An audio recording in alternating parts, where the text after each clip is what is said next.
La Ligue des Champions. Vraiment, pour tous les connaisseurs de foot, peu importe l'équipe que tu supportes, peu importe le championnat que tu suis, la Ligue des Champions, c'est vraiment une compétition à part. Quand je dis à part, c'est que vraiment, c'est incroyable. Là, j'ai fait mon compte TikTok et mon compte Insta. Et du coup, à la mi-temps, j'ai fait des vidéos à l'arrache, pas posées comme ça, caméra, tout ça et tout. Je fais une vidéo à l'arrache parce que à la fin de la première mi-temps, il y a 1-0. Début de la deuxième mi-temps, il y a 2-0. Donc pour moi, c'était plié. Le Real a perdu, hein. Ils ont perdu 2-1. Mais pour moi, c'était plié. Et je commençais à sombrer, tu vois, dans une sorte de léthargie, dans une sorte de fatigue en regardant le match. Contre toute attente, le level, pendant un quart d'heure, pendant un gros quart d'heure, 20-25 minutes, c'était niveau Ligue des Champions. Limite, le Real aurait pu faire 2-2, 3-2, mais en même temps, le Bayern aurait pu faire du 2-1, 3-1, 4-1. Ça aurait pu partir dans toutes sortes de scores et finalement, c'est resté sur 2-1. Donc, on va faire un petit débrief à chaud. On va voir ce qu'on a retenu. Moi, vraiment, je sépare la première mi-temps et la deuxième mi-temps. Pour moi, c'est vraiment différent. Donc, au niveau de la compo, il n'y avait aucune surprise. C'était vraiment ce qu'on attendait. On savait qu'il allait y avoir couille de Brahim, parce que là, il y a le retour d'Mbappé. Ce qu'on n'a pas vu en termes de compo contre Mallorca en Ligue A, on l'a vu contre le Bayern en Ligue des Champions. C'est-à-dire, cette fois-ci, il n'y avait personne de suspendu au départ du match. Donc, le milieu, aucune surprise. Pitarch, Tchouaméni, Valverde, Arda Güler. La paire d'attaquants, Vinicius, Mbappé. La défense, on se demandait s'il allait faire rentrer Militao ou pas. Il a commencé Rudiger, Euchen. À droite, il a gardé Trent. À gauche, il a mis Carreras. Vu que Thibaut Courtois est blessé, tu as automatiquement Lunin. Donc, aucune surprise au niveau de la compo. Au niveau du Bayern, il y avait des rumeurs de Kane qui s'est fait mal à la cheville, il va jouer, il va pas jouer. Finalement, il a joué. Olysée à droite. C'est un 4-3. Donc, Olysée à droite.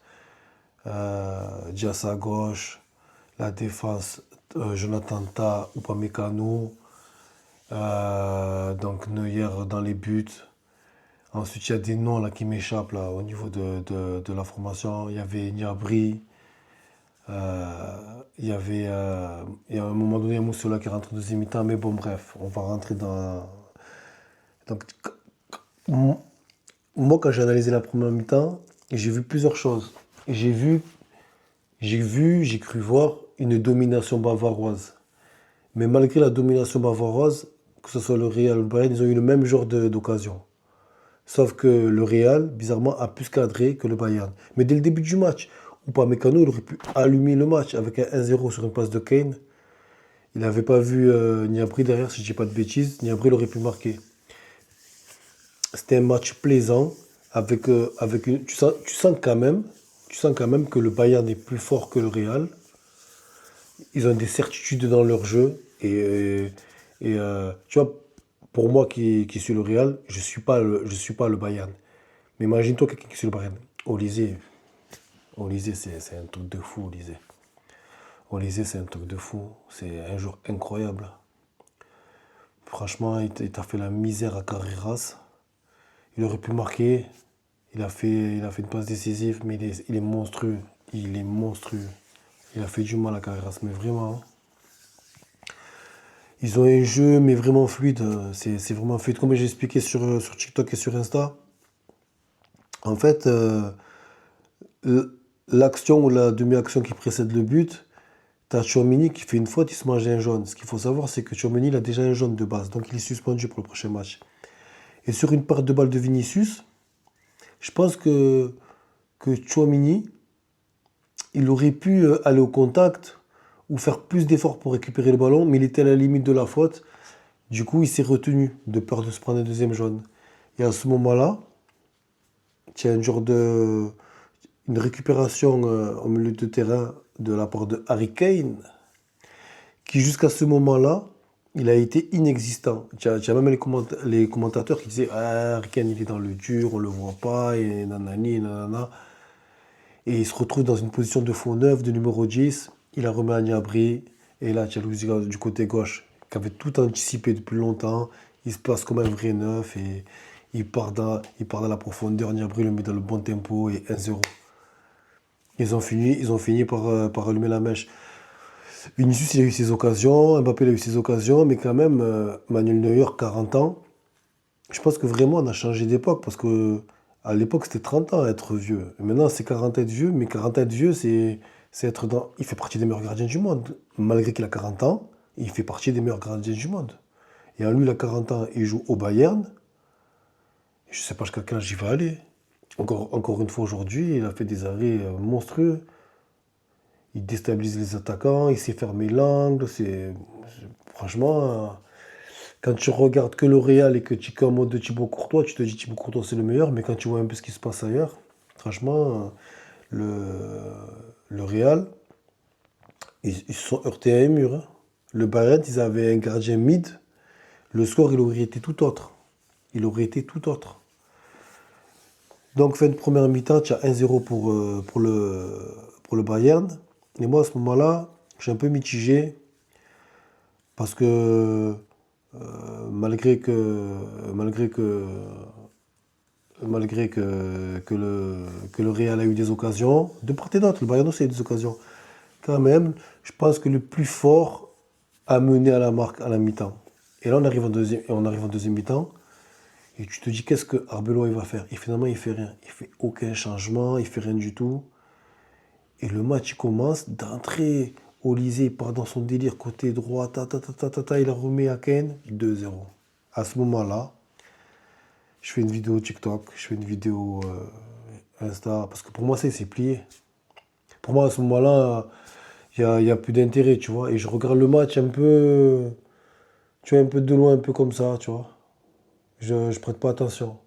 Et finalement, alors qu'il y a 2-0, je m'en- moi, je m'attends à ce qu'il y ait un 3-0, que le Real il baisse les bras et tout. Et je sais pas ce qui se passe. Comme je disais, pendant 15-25 minutes, ça part en intensité Ligue des Champions. Le but que Mbappé y marque, à la conclusion d'un travail magnifique, des dédoublements de passes, c'est entre Valverde et Trent qui fait le centre, Mbappé bien placé, puis devant Mécano et je pense vraiment qu'on aurait pu faire 2-2, on aurait pu mener, mais en même temps, malgré que le Real a élevé le niveau, le Bayern, en soi, ils étaient toujours dangereux. C'est juste qu'ils n'ont pas marqué. Ils auraient pu marquer le troisième but, le quatrième but, ils ont toujours été dangereux. Ça a été un peu décousu, mais on a senti que sur un switch, le Real, à un moment donné, ils sont capables de jouer dans l'excellence. Et ça me fait revenir au match précédent contre Mallorca. Le Real n'a pas préparé son match contre le Bayern. Ils ne se sont pas servis du match du Mallorca comme une répétition. Ils se sont révélés, ils se sont découverts pendant qu'ils perdaient 2-0. Mais il y a eu des changements intéressants. Euh, on a vu un Bellingham en puissance lors de son entrée. Donc, je pense qu'avec la suspension de Chouamini, je pense que Bellingham il va rentrer directement dans le milieu de terrain. Pardon. Donc, peut-être que Valverde il va être replacé. Je sais pas. Je sais pas. Euh, on a vu Mbappé faire de bonnes choses. On a vu Vinicius faire de bonnes choses également. Mbappé l'a beaucoup tenté. Il s'est heurté au mur Manuel Neuer. Et quand c'était pas Manuel Neuer, il lui manquait des centimètres pour la mettre au fond. Il a fait rentrer Militao. Pour moi, ça, c'est un signe fort. Ça fait 2 fois qu'il le fait rentrer en deuxième mi-temps. Je pense que pour le prochain match de Liga, je pense, hein. Déjà, pour moi, c'est une certitude que pour le match retour contre le Bayern, c'est Militao qui sera dans la charnière centrale titulaire. Juste à vérifier contre Girona. Et je pense que contre Girona, il va vraiment mettre l'équipe type pour s'entraîner pour le match retour. En sachant qu'entre guillemets, la Liga, elle est perdue. La Liga, elle est perdue. mais il ne faut pas non plus que tu t'amuses à reperdre. C'est un paradoxe. C'est-à-dire la Liga, elle est perdue, mais c'est pas pour autant que tu dois perdre le match. C'est-à-dire là, le match contre Girona, il va falloir mettre l'équipe type qui va affronter le Bayern pour balancer, maîtriser tes gammes, travailler ce que tu veux travailler. Et je pense que il faudrait même qu'il trouve vraiment les quatre milieux qu'il veut mettre, sachant que Tchouaméni va être absent. C'est là le comment Abeloa va gérer. C'est-à-dire, Tchouaméni, il est absent pour le Bayern. La Liga, elle est perdue. En- Ça sert à rien en soi de mettre Tchouaméni titulaire contre Girona. Mets les quatre milieux que tu vois contre le Bayern. Et après, à un moment donné, tu pourras faire rentrer Tchouaméni en deuxième mi-temps. Mais en début de match, mets les quatre milieux que tu as besoin. Euh, donc là, dans un match comme ça sert à rien de commencer à critiquer les Vinicius, les Mbappé. Là, ça sert à là, je te parle en tant que supporter du Real, ça ne sert à rien de critiquer. Oui, il a eu suffisamment d'occasions, Mbappé, il aurait pu marquer, il n'a pas marqué. Des fois, il s'enfermait. Mais franchement, moi, en tant que supporter madrilène, à un moment donné, j'ai vu que dans la mentalité, dans la motivation, à un moment donné, quand il y a 2-0, ils n'ont pas baissé les bras. À 2-0, ils auraient pu plonger. Ils n'ont pas plongé. Ils n'ont pas plongé. Donc ça, c'était positif. Donc le match se termine. Donc tu perds 2-1. Et bizarrement, tu perds 2-1, mais tout reste à jouer au match retour. Tout reste à jouer au match retour. C'est pas plié. Ça va être dur, parce que ça va être à l'Arena Stadium. Ça va être dur, mais c'est pas fini. Je pense que s'ils arrivent à attaquer le match un peu comme l'ambiance qui est en deuxième mi-temps, ça va être un match de folie. Ça va être un match Ligue des Champions. Ça va être un match de folie. Donc, tu vois, c'est toujours la même histoire, hein. En avant-match, tu analyses, tu penses, tu fais. Mais qui aurait cru qu'au final, ça allait être une victoire du Bayern? Moi, je te dis comment je l'ai vu, que victoire du Bayern, mais le Real, ils ont montré un visage en deuxième mi-temps qui m'a plu.